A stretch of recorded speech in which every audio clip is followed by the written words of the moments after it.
Hello everyone, welcome back to Dakota's Political Circle, and today we are actually talking about the firewall for Nevada and Arizona. Now, not a lot of people know about the firewall, so to just reiterate what the firewall exactly is, so the firewall is usually like early voting if it impacts a certain amount of like Republicans or Democrats.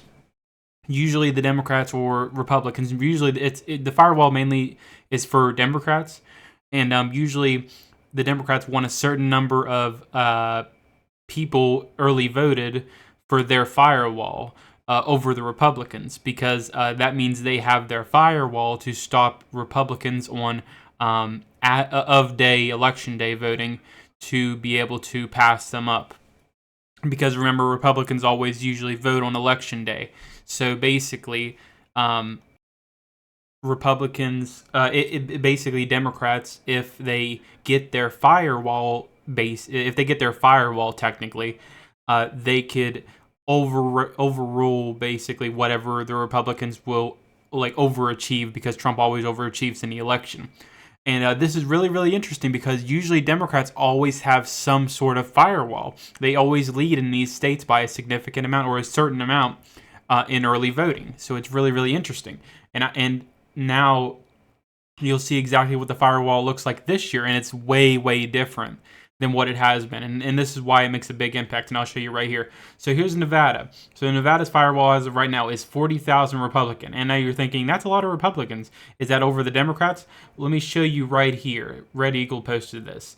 So Nevada early vote firewall. In 2020, it was D plus 40,000. In 2022, it was D plus 13,000.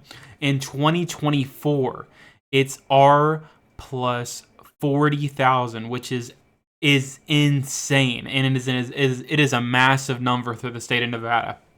And remember, in 2020, if I show you right here, let me go to if I go to Nevada, just to show you, if I go to Nevada in 2020, just to show you. So basically, Biden was in line with polling, so their firewall worked in the end. And if you look at it right here, they had a plus 40,000. And if it is exactly the same as the firewall it would be this year, then Nevada technically would go to Trump. And I know it says, if I show you right here, I know it says plus 2.4, but if you actually look at the amount Trump won by, which it doesn't show on this right here, but basically if you look at the actual votes themselves, if Trump has that amount of vote in Nevada, based on the firewall, Trump would actually end up winning the election if he had the exact same voting against Biden right now. That would and he got 40,000 more, then Trump would win the election. Trump would win Nevada in the election this year if it comes out the exact same. So basically, it's showing that Trump would win Nevada as of right now because of this firewall. So Republicans never have a firewall. So this is just a massive thing to see for the state of Nevada. And then there's also something for Arizona, just to show you right here. This is also really interesting for their firewall. So Arizona. So in 2020, they had a D plus 99,000. In 2022, they had a D plus 23,000. This year, in early vote total update, they have 127,000 for Republicans 7 days out. Remember, 7 days out in history was D plus 99,000 in 2020, and they barely sneaked by with Arizona back then. So if we're leading by 127,000, Trump's making massive gains in the state of Arizona. Now, obviously, we shouldn't get complacent, but if Trump's leading by that much in the state of Arizona with early vote total, then Trump's going to massively gain in these two states in general. And then these states really do matter in this election. I'll actually show you right here exactly why they matter. Now, to show you right here, Trump leads in every state except Michigan right now, based on the averages. But if I show you right here, the only reason the state of Michigan's for Harris is because of this stupid poll right here with 400 likely voters, showing a Harris plus 5, which is absurd. But the most recent polls actually show a Trump plus 1. But yeah, to just show you, if on a map right here, to show you exactly what this would mean if Trump got the state of Nevada and Arizona, it shows some massive things here. So if I show you right here, like, let's give Trump Nevada and Arizona. It's 236 to 226. let's say Georgia and North Carolina goes to Trump as well, because based on margins, Georgia's doing really, really well with Trump, and North Carolina's doing pretty decent with Trump, so they're probably going to Trump, as well as Arizona and Nevada, but I'm just basing it off of the firewall. So let's say 268 to 226. Trump only needs one of these three Rust Belt states, and he leads in two of the three as of right now. If you didn't count that one stupid poll, he leads in all three. But because of that, this poll right here from the state of Michigan, which I just showed you a minute ago, that's the only reason he's not leading in the state of Michigan. But if he wins in one of these three states, he wins the election because of that firewall right there. That's why the firewall really matters. And I know it is in some way you shouldn't be just focusing on the firewall, but it does really, really matter, especially for Republicans specifically, because Republicans never lead in those two states with a firewall. So it is a massive thing to see. But yeah, Trump only needs one of these three states to actually win the election if he does get that firewall, as well as winning North Carolina and Georgia, which based on North Carolina and Georgia right here, he's going to win North Carolina and Georgia. But look, Larry, let me just think, like, okay, so let's just say Harris wins Michigan. You got these two states right here. You got Wisconsin and Pennsylvania. And he leads in both of those states. So if you look right here, Pennsylvania 0.6, and you got Wisconsin 0.6 as well. And I would say the one that probably goes to Trump more is definitely Wisconsin. And I know a lot of people are going to say, well, Wisconsin's left-leaning. Well, if you look at it based on past statistics, they're always undermining Trump in the state of Wisconsin. They undermined him by about 6 points in 2020. And then when he faced Clinton, they undermined him by about almost 6 points as well. Well, actually, over 6 points. So Trump is severely underpolled in the state of Wisconsin historically. So I would say that the state here that he actually does end up winning, if the firewall did matter in this scenario, it would be the Wisconsin. But if you look at the state of the state of Pennsylvania, just to show you the state of Pennsylvania, let me go back to Pennsylvania.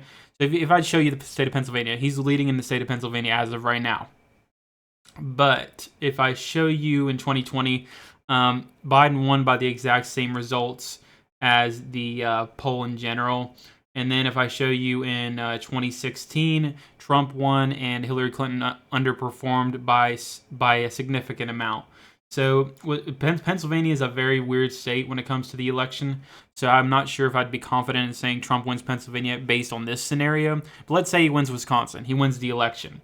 Let's say he picks off both. He gets 297 to 241. He could even pick off all three and get 312 to 226. That firewall is a massive thing here because all he needs is one of these three states to win the election, because he can get 278 with just Wisconsin. And if you really wanted to, you could take Nevada off the list, and he still wins. He still wins the election. Even Nevada doesn't matter in this scenario. All that matters is Arizona and Wisconsin.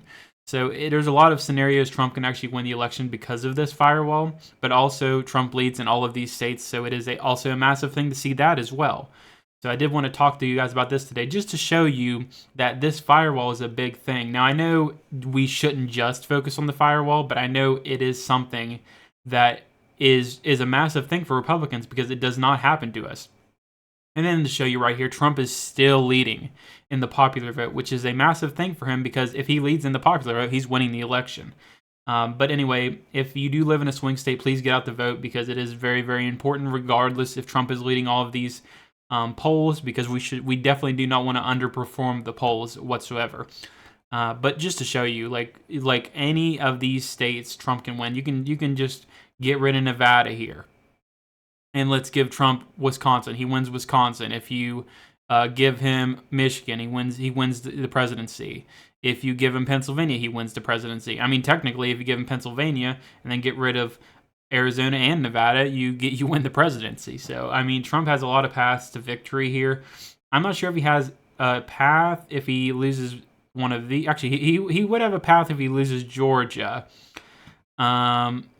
or if he won Georgia and lost North Carolina, he'd still win in this scenario. So, I mean, technically, he could even lose one of those if he had to.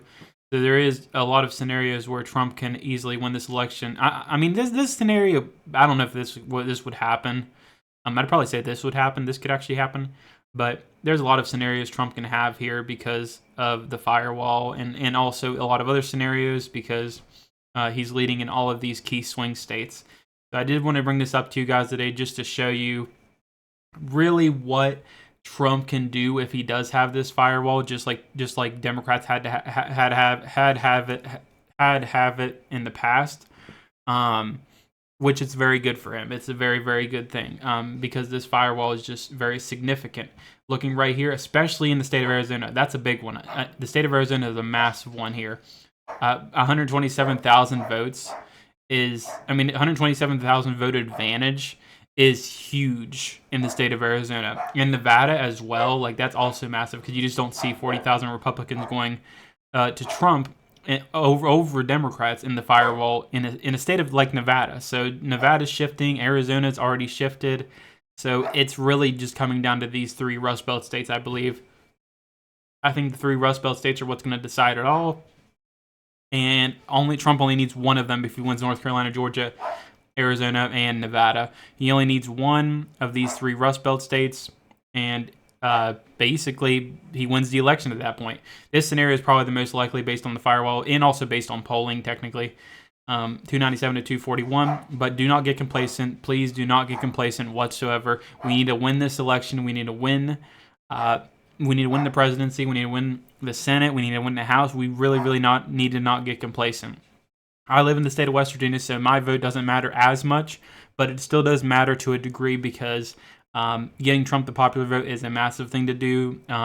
Getting back the Senate fully Republican in West Virginia is a great thing to do. But if you do live in states like Pennsylvania, Wisconsin, Michigan, Nevada, Arizona, Georgia, or North Carolina, please get out to vote. Vote for Trump. Vote for Republicans. We are very, very close to the election right now. I believe it's 6 days till Election Day, which is massive. I'll also be having my live stream. If you don't know about that, I will be having a live stream. I'll probably have the live stream all the way until morning, possibly.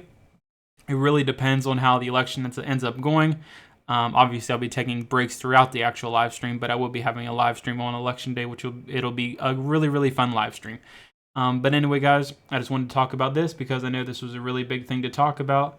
Because the firewall is a really, really interesting thing to talk about, especially if it's for Republicans this year. But anyway, guys, I hope you guys enjoyed. Thank you guys so much for watching. I'll see you guys in the next one. Bye, guys.